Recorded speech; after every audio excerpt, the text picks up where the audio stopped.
Unbelievable mistake in the last 6 months. In fact, I've done a lot of research on this. The lockdowns will go down as one of the worst decisions ever made in the history of our country, bar none. The lockdowns, they are... The lockdowns, we need to say it so it'll never happen again. I'm going to say some things that some people might deem controversial, but whatever. The lockdowns are a luxury of the rich. If you have money, you can survive a lockdown. If you don't, you have to fight and barely get by. Every metric we have for a declining society is up. Every metric. Because of these lockdowns, 150 million more people worldwide will go into extreme poverty. 150 million people worldwide, because we decided to shut off global supply chains, shut off the movement of people, goods, and services. 15,000 scientists just signed the Barrington Declaration that said the lockdowns are the greatest threat to human health. They say it's all about safety and health. The lockdowns are hurting people. These are not victimless crimes. We tried to kill a mouse with a missile, and we did not adapt as we moved on.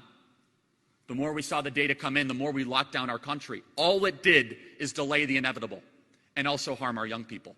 1 out of 4 of young people contemplated suicide in our country the last 90 days. 1 out of 4. Antidepressant medication is up 600% in our country. 600%. I can go through the numbers. 40% of U.S. adults reported struggling with mental health, up from 6% last year. U.S. Army suicides have increased 30% during the pandemic compared to 2019. The CDC, because of concerns about the Chinese coronavirus, estimated 41% of U.S. adults had delayed urgent medical care. They didn't want to go to the hospital. They thought they were going to get hurt. How about small businesses? Yelp, which all of you have used, say that 60% of their restaurants on their app will never reopen. 60%. Who owns small businesses? Who owns these restaurants? All of you guys out here. You guys know how hard it is. You have to deal with the city, the local, the county government, convince people to come back in. The backbone of the American entrepreneurial experiment are middle-class people taking a small risk that have 5 to 10 employees, and we crushed them. And what happened to the ruling class in this country? Jeff Bezos is richer than he ever has been. The wealthy and the rich, God bless them, most of which have been able to survive this quite well. It is the collectivist class that has been calling the shots in this country that hurt the little guy through these lockdowns. And they say, well, it's to stop the spread. That's a lie. Never would you ever be able to stop the spread. You're just delaying the inevitable.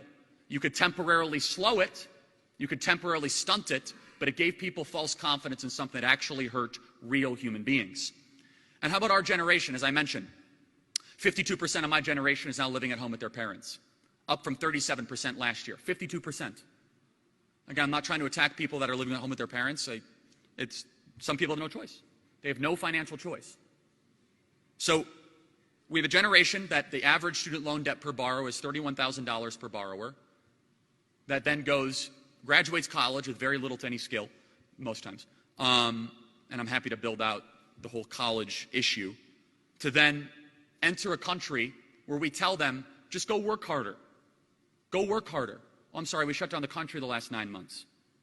And what we are playing with right now in Western society, if we do not fully reopen our economies and fully reopen our schools, will be irreparable damage to the backbone of our republic that will only give license to a socialist demagogue to get power.